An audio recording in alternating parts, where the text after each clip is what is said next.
رب العالمين والصلاة والسلام على أشرف الأنبياء والمرسلين وعلى آله وأصحابه أجمعين ومن تبعهم بإحسان إلى يوم الدين أما بعد أعوذ بالله من الشيطان الرجيم بسم الله الرحمن الرحيم واتخذوا من مقام إبراهيم مصلى وقال النبي صلى الله عليه وسلم لو كان نبي بعدي لكان عمر رواه الترمذي.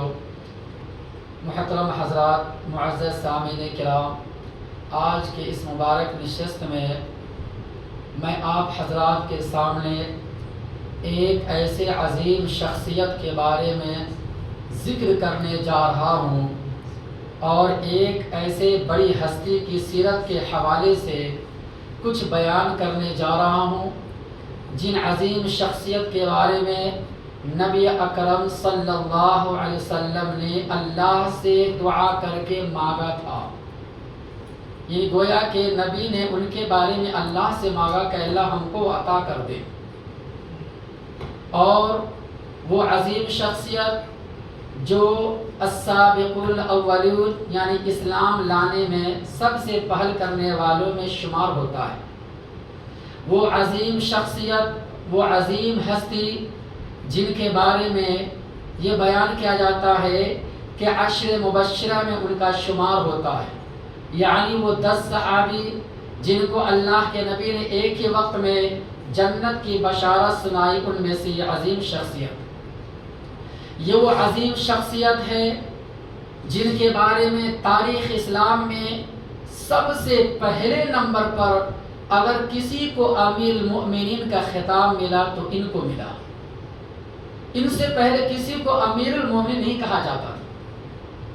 یہ وہ عظیم شخصیت جنہوں نے اپنے دور خلافت میں اس وقت کے سپر پاور ملک روم اور ایران کو فتح کیا تھا.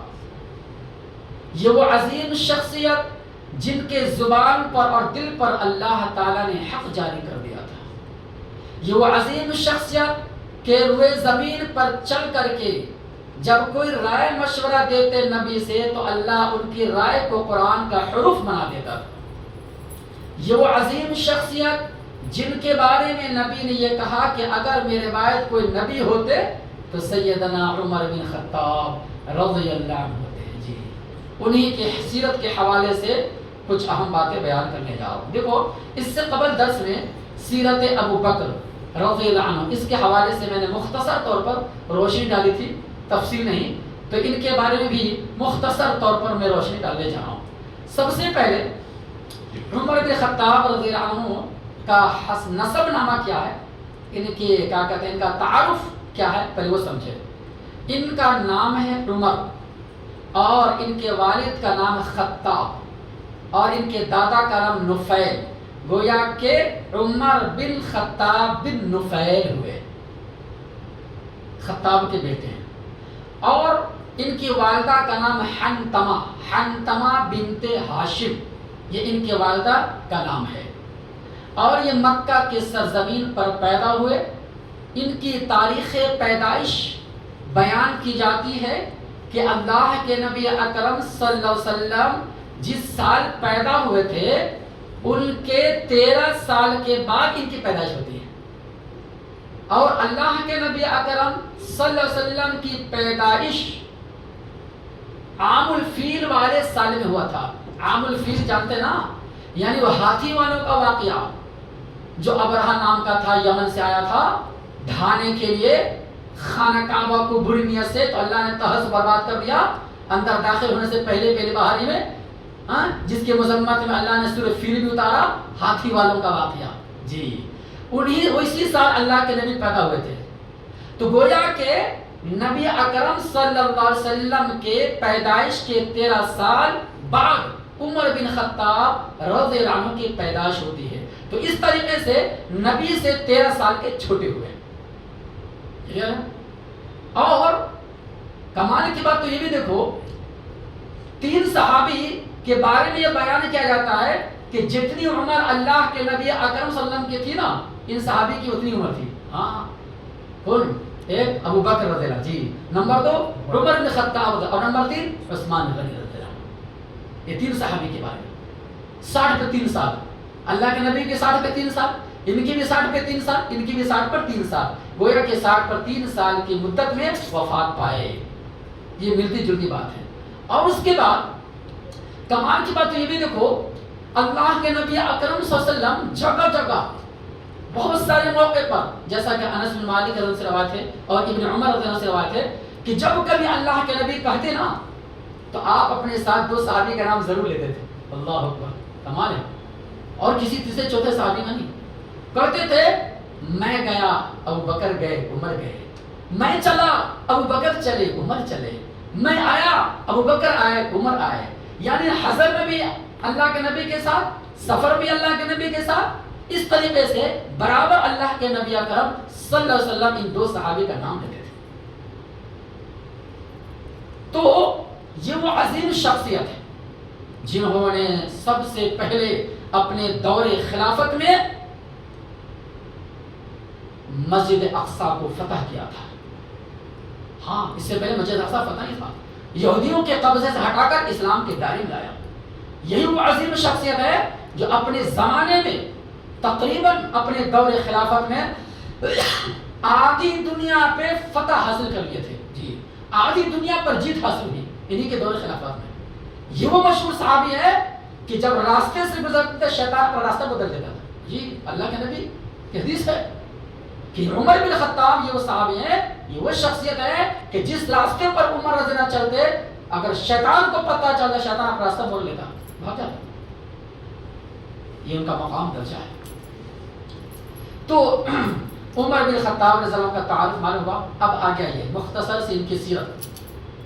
سب سے پہلی بات، ان کی اسلام لانے کا واقعہ کیا ہے، یہ کیسے اسلام میں داخل ہوئے، اس کے تعلق سے بس صرف 2 حوالہ پیش کرتا ہوں۔ دیکھو، عام طور پر عمر بن خطاب رضی اللہ تعالیٰ عنہ کے تعلق سے ہے نا 2 واقعہ اہل حدیث کے عالم بھی بیان کرتے ہیں، غیر تو غیر چھوڑو، غیر مسلک کے لوگ، اہل حدیث کے بھی بہت سارے عالم بیان کرتے ہیں جو واقع بالکل صحیح نہیں ہے، ان کو جائزہ لینا چاہیے، تحقیق کرنی چاہیے۔ مشہور واقعہ، ایک واقعہ تو ان کے حوالے سے یہ بیان کیا جاتا ہے کہ ان کے اسلام قبول کرنے کا سبب ان کے بہن بہنوئی بنے۔ بیان کیا تھا نا کہ راستے میں گئے، ہاں، اللہ کے نبی اکرم صلی اللہ علیہ وسلم کو مارنے کے ارادے سے، ناپاک ارادے سے، تو نعیم نام کا آدمی راستے مل گیا، پوچھا کہاں جا رہے ہو، کیا خیریت ہے؟ تو کہنے لگا میں جا رہا ہوں محمد صلی اللہ علیہ وسلم کے سر کو جدا کرنے کے لیے، یعنی قتل کے ارادے سے نکلے تلوار لے کر۔ ہاں، تو انہوں نے کہا پہلے اپنے بہن بہنوئی کی تو خبر لے، تب جا کر وہاں معاملہ نمٹنا۔ ہاں، تو بولے ایسی بات ہے؟ بولے ہاں، وہ بھی ایمان لا چکے ہیں۔ تو الغرض گئے، پتہ چلا ایسی بات ہے۔ ہاں، تو خوب ان کی پٹائی کی، خوب دھلائی کی، خوب کیا سب کچھ۔ ہاں، لاش بولا کیا بتاؤ، دروازہ کھولا گیا، بہت بڑے دروازہ کھولے، کیا پڑھ رہے تھے؟ قرآن کی آیت پڑھ کے سنا، سورۃ طٰہٰ کی تلاوت کر کے سنائے تو متاثر ہو گئے، اسی وقت اسلام قبول کر لیے۔ یہ واقعہ عام طور پر بیان کیا کرتے نہیں کرتے ہیں اہل حدیث کا عالم، اب سنے ہوں گے نا کہ یہی واقعہ، جبکہ یہ واقعہ صحیح نہیں، کسی بھی صحیح سند سے یہ واقعہ ثابت نہیں ہے، یہ ضعیف روایت ہے۔ اب ضعیف حدیث کا اہل حدیث آنے بھی سہارا لے تو ان میں ہمارے میں کیا فرق ہے؟ یہ غور طلب بات ہے۔ تو یہ واقعہ سندن صحیح نہیں، اس لیے ہم کو اس سے بچنا چاہیے۔ دوسرا واقعہ ان کے تعلق سے مشہور ہے اور اہل حدیث عالم بھی بولتے رہتے ہیں۔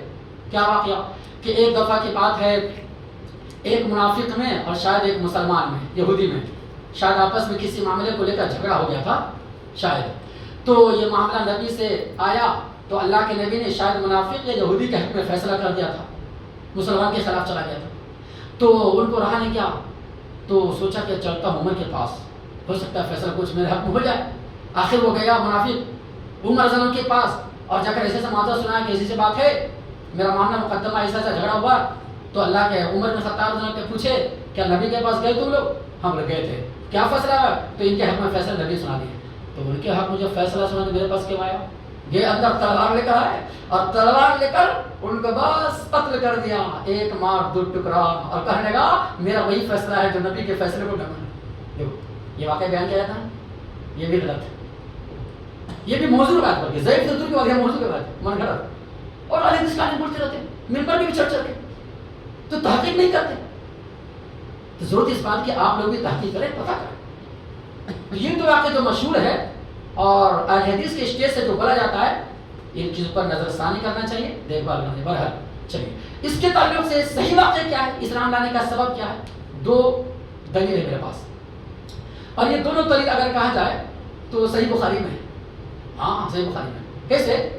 سیدنا عمر بن خطاب رضی اللہ عنہ کے تعلق سے ان کی فضیلت میں سب سے مشہور روایت وہ یہ کہ اللہ کے نبی اکرم صلی اللہ علیہ وسلم نے دعا مانگا تھا. پتہ ہے یہ سبب ہے. اللہ کے نبی دعا مانگے صحیح بخاری میں، کہنے لگے کہ اے اللہ ان دو آدمی احب الرجلین الیک هذه الاسلام ما علم، کہ اے اللہ ان دو آدمی میں سے جو آدمی تیرے نزدیک محبوب ہے، پسند ہے، ان میں سے کسی ایک کو اسلام کی طرف مائل کر دے، اسلام کی دولت سے مالا مال کر دے.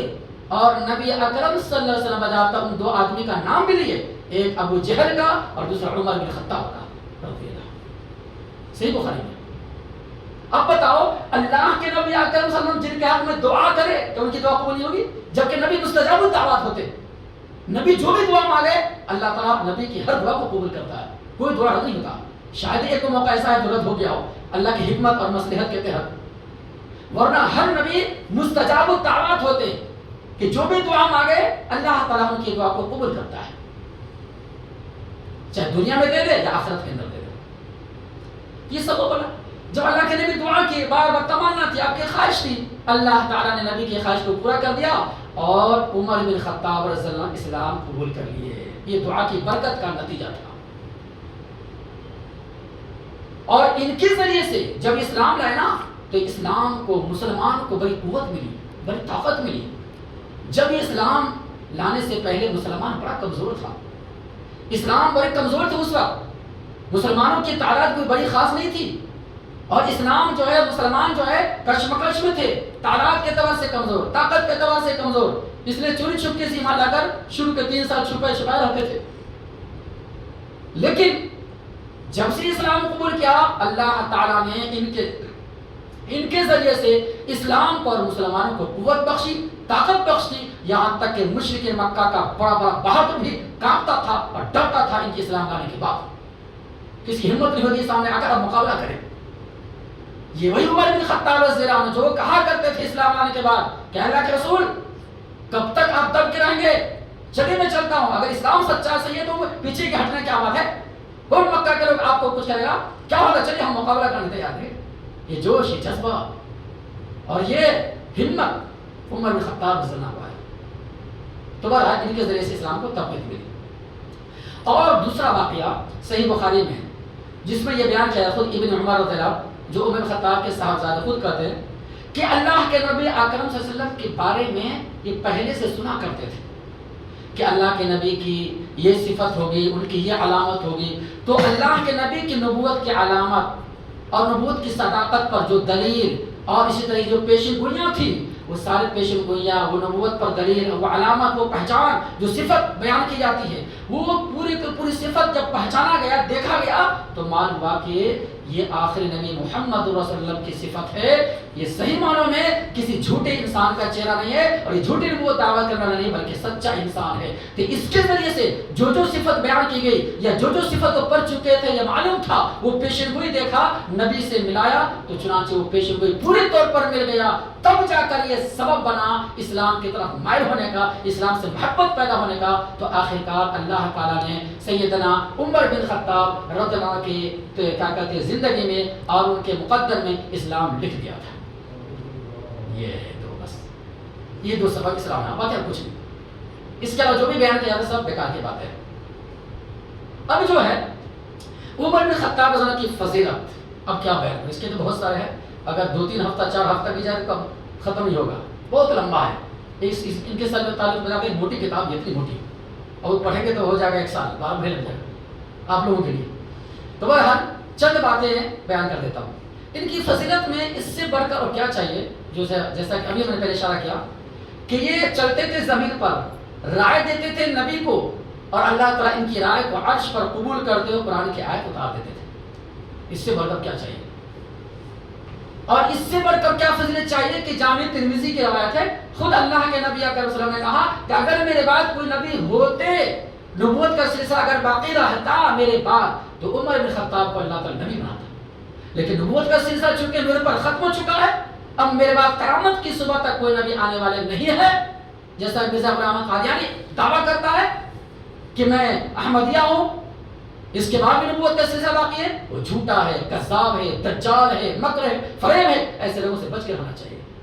آج یہ فرقہ دنیا میں وجود پا چکا ہے اور نبی کی پیشن گوئی بھی ہے، صحیح مسلم کے بعد اللہ کے نبی اکرام صلی اللہ علیہ وسلم بیان فرماتے ہیں کہ میرے بعد ایک دور آئے گا، ایک زمانہ آئے گا کہ 30 جھوٹے کذاب مکار نبوت کا دعویٰ کرنے والے پیدا ہوں گے۔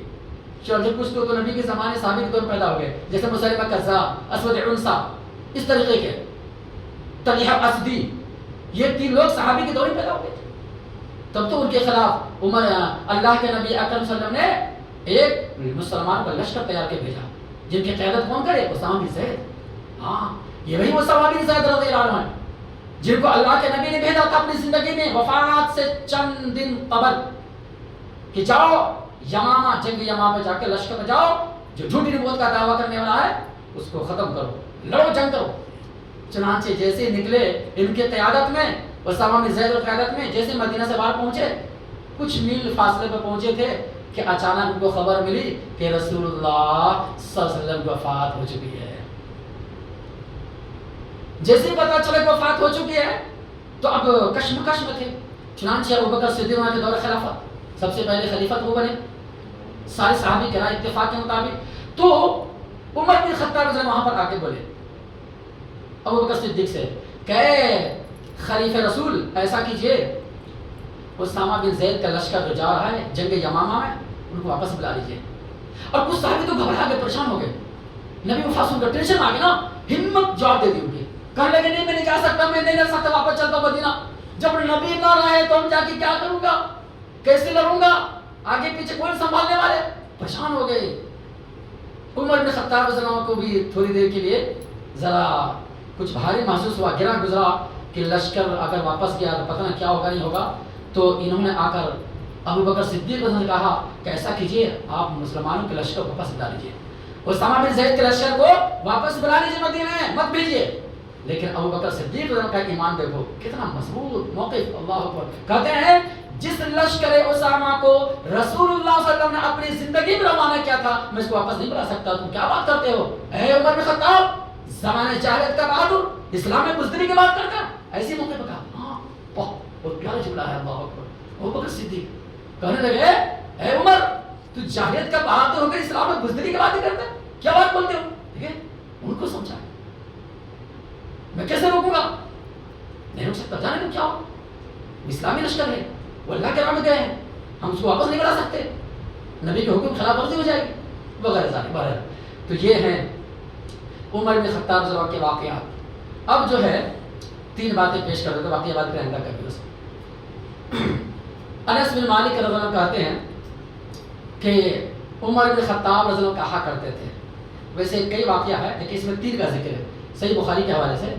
عمر بن خطاب رضی اللہ عنہ کہا کرتے تھے وافقت ربی فی 3، اللہ تعالیٰ نے 3 چیزوں میں میری موافقت کی ہے، اللہ نے 3 چیزوں میں میری تائید کی ہے، یعنی میں نے جو بولا، میری جو رائے ہوئی، میرا جو مشورہ ہوا، اللہ تعالیٰ نے عرش الہی پر سے اس مشورے کو قبول کر کے قرآن کی آیت اتار دی۔ دیکھو کیا 3 چیزیں، اس میں 3 کا ذکر ہے، باقی دوسری حدیث اور کا ذکر ہے انشاءاللہ آئندہ کے درس میں۔ پہلی چیز، اللہ کے نبی کے پاس آئے عمر بن خطاب رضی اللہ عنہ، کہنے لگے یا رسول اللہ لکان واتخذ من مقام ابراہیم مصلی، یہی بولی جملہ، صرف یہی جملہ کہ اللہ کے رسول کاش اگر مقام ابراہیم کو مصلی بنا لیا جائے بہت اچھا ہوتا۔ جیسی جملہ کہا، اللہ تعالیٰ نے عمر خطاب کی رائے کو اتنا پسند کیا، اتنا قبول کیا، قرآن کی آیت اتر گئی۔ سورہ بقرہ کی پہلی پارے پڑھی واتخذوا من مقام ابراہیم مصلی، کہ اللہ کے رسول عمر سچ کر عمر کی رائے کو قبول کر لیجیے۔ اللہ اکبر، جب اللہ نے قبول کر لیا آپ بھی قبول کر لیجیے، مقام ابراہیم کو مصلی بنا جائے، یہ وہی مقام ابراہیم